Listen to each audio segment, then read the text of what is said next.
Nous vous remercions de penser à rebrancher votre téléphone portable lorsque vous quitterez cette salle et nous vous souhaitons un bon spectacle.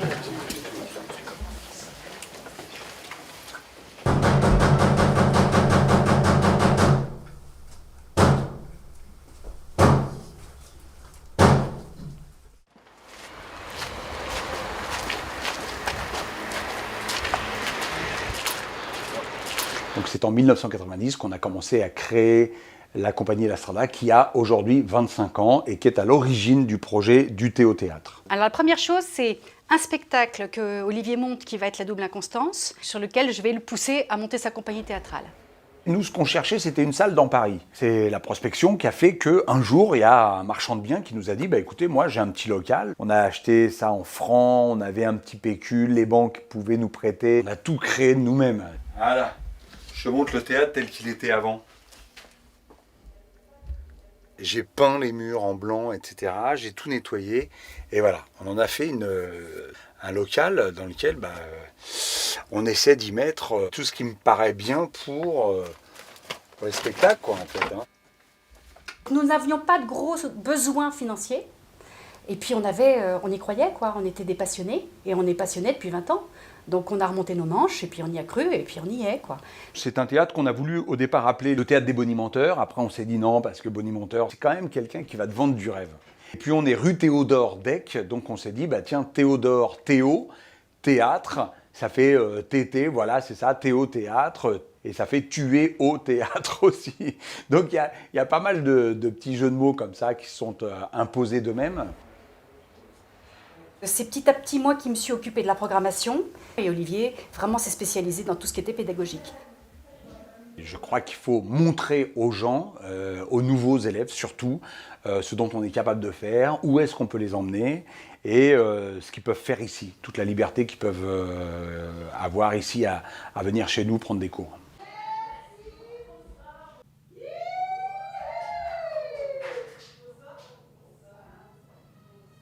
On s'y sent bien, les conditions de travail sont vraiment bien. Confortables. Sont confortables.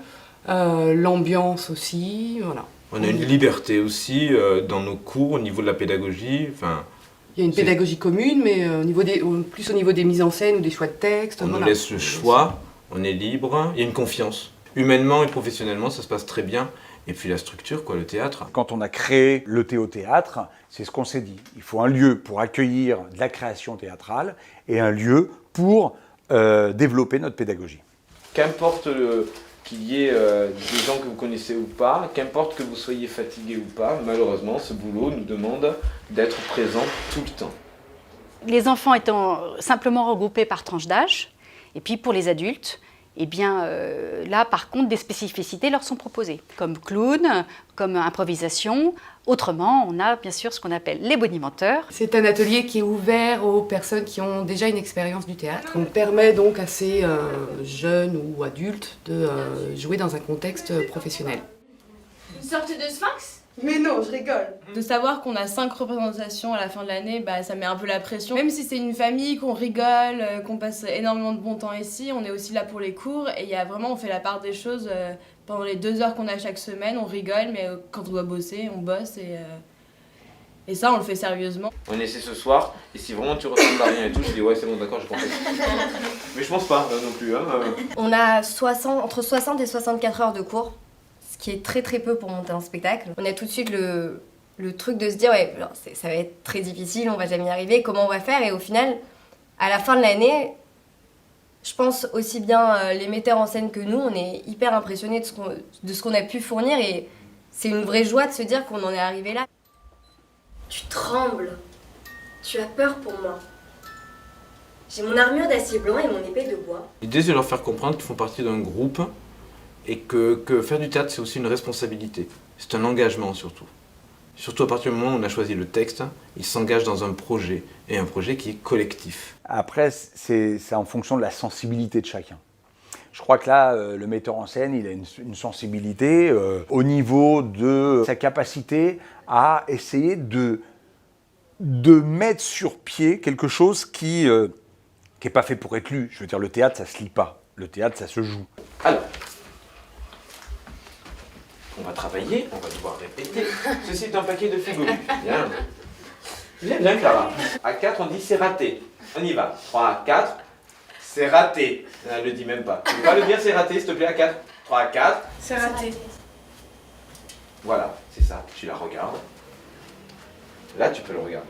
Dès qu'on peut, et si on peut, on fait intervenir d'autres intervenants qui ont des qualités que nous n'avons pas. Parce que le théâtre, c'est vaste.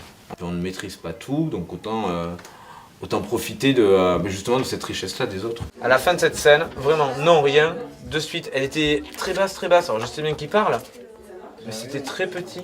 On a toujours le même fond, c'est que ce lieu perdure et que ce lieu existe et que ce lieu vive dans la bonne intelligence.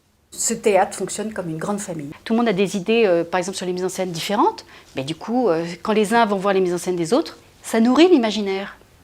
Et c'est aussi important, je pense. Il n'y a pas ici un seul intervenant qui ne soit pas ou comédien ou metteur en scène, par ailleurs, en dehors des ateliers. Nous sommes des enfants de la balle, c'est-à-dire qu'on est nous-mêmes aussi comédiens, nous-mêmes aussi metteurs en scène, et qu'on se confronte aux mêmes difficultés que nos élèves, que les compagnies qu'on accueille. Tout le monde reste artiste.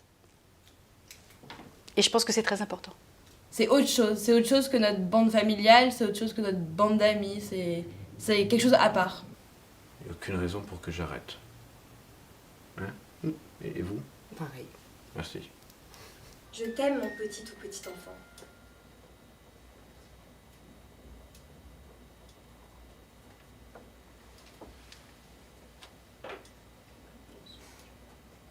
Et le grand défilé des chagrins amassés et du noir à broyer peut commencer. Youplabou, et en voiture, Simone. Ne m'appelle pas papa. Je ne suis pas ton père, merde. Je suis ton mari, merde. L'homme qui par amour t'a demandé en mariage, merde. Il y en a qui sont partis faire des expériences ailleurs, hein, mais ils reviennent.